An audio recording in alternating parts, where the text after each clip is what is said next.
Assalamualaikum warahmatullahi wabarakatuh. Pada pembelajaran kita kali ini, kita akan belajar bagaimana cara menggunakan content management system dari Blogger. Nah, dalam pembelajaran ini sengaja akan saya buat singkat karena di sini ceritanya saya akan membuat training untuk kepala redaksi berita. Karena di sini studi kasusnya adalah sebuah portal berita online seperti contoh yang ada di tampilan ini. Nah, ini adalah salah satu contoh dari ilustrasinya dari portal berita online. Contohnya misalkan seperti Detik, Okezone, dan lain-lain. Nah, jadi kedepannya ceritanya ini kita sebagai kepala redaksi beritanya yang akan memposting berita-berita yang diproduksi oleh wartawan-wartawan yang ada di lapangan, yang meliput langsung di lapangan. Nah, jadi yang pertama yang akan kita pelajari adalah memahami antarmuka dari sisi user. Nah, kenapa pertama kita harus belajar dari sisi user bukan dari sisi developer? Karena tidak bisa dipungkiri bahwa karya kita itu akan disajikan dari sisi user, dari sisi pembaca. Nah, ini adalah tampilan portal seperti berita-berita online lainnya. Jadi ini adalah halaman mukanya. Nah, di halaman muka ini atau di dashboard user ini disajikan berbagai macam berita dan dikelompokkan berdasarkan kategorinya seperti bisnis, health, teknologi, entertainment, music, film. Nah, seperti contoh di portal berita ini ceritanya kita memiliki 1, 2, 3, 4, 5, 6 kategori. Nah, di sini contoh misalkan di tampilan awal, ini adalah halaman paling atas yang akan menyajikan berita-berita yang akan kita highlight. Jadi apa sih berita yang akan kita highlight? Jadi di dalam setiap portal itu ada yang namanya, kalau di majalah itu ada yang namanya halaman awal.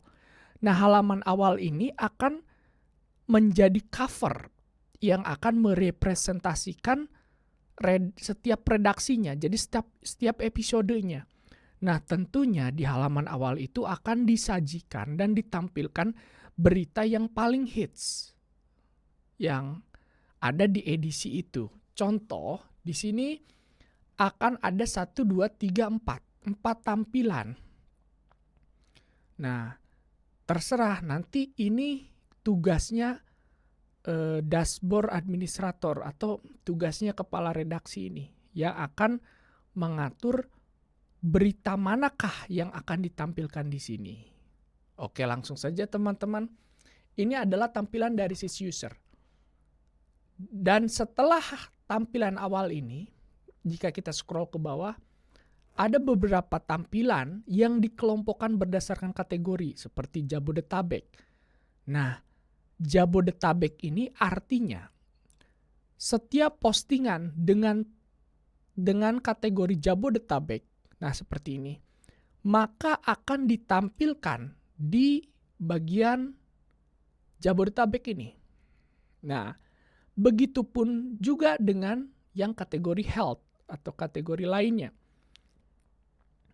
Karena di sini setiap postingan yang ada kategori health ini otomatis akan ditampilkan di bagian kategori ini dan akan diurutkan berdasarkan dari yang terbaru. Jadi berdasarkan tanggal. Nah, misalkan ini hari ini, yang selanjutnya kemarin, yang selanjutnya lagi, kemarinnya lagi. Nah, ini hanya contoh saja. So, jadi kategori health ini akan menampilkannya itu seperti itu.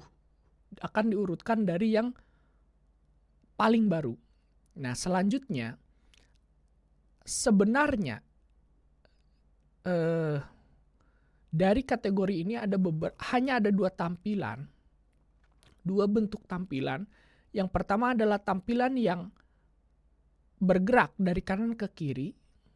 Yang satu baris ini akan dibagi menjadi 3, 1, 2, 3. Dan dia akan bergerak terus slideshow ke kiri. Dari yang paling baru tentunya ke yang paling lama. Nah, begitupun di kategori health ini yang postingannya itu seperti diam.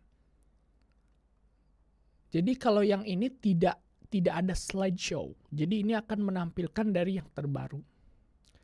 Nah, begitupun selanjutnya. Oke, teman-teman. Nah, jadi dari sisi user yang akan ditampilkan itu seperti ini. Dan di bagian sidebar atau bagian kanan sidebar, ini akan ditampilkan berita yang paling populer. Nah, di sini juga kita akan belajar selanjutnya di bagian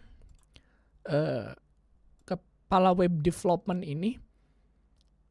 Bagaimana sih cara mengatur berita apa saja yang akan kita tampilkan di sidebar? Karena di sidebar ini memiliki tampilan yang berbeda dengan tampilan yang di konten. Kalau di konten ketika kita scroll ke bawah, maka sidebar ini tidak akan ikut ke scroll.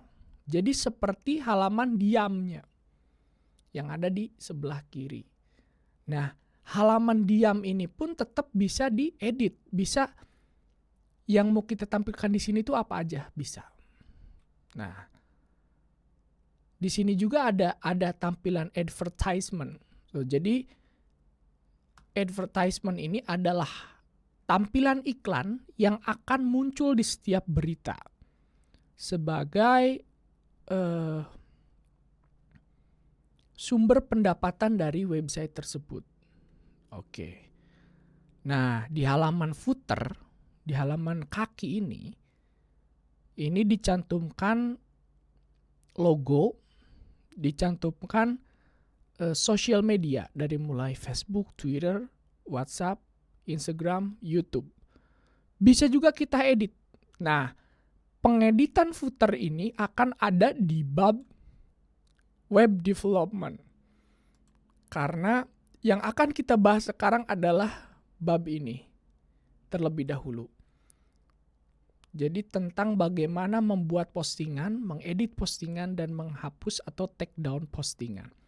Oke, untuk pembelajaran yang pertama tentang memahami antarmuka dari sisi user mungkin dicukupkan sampai di sini. Untuk selanjutnya kita akan belajar memahami antarmuka dari sisi web developer atau administrator.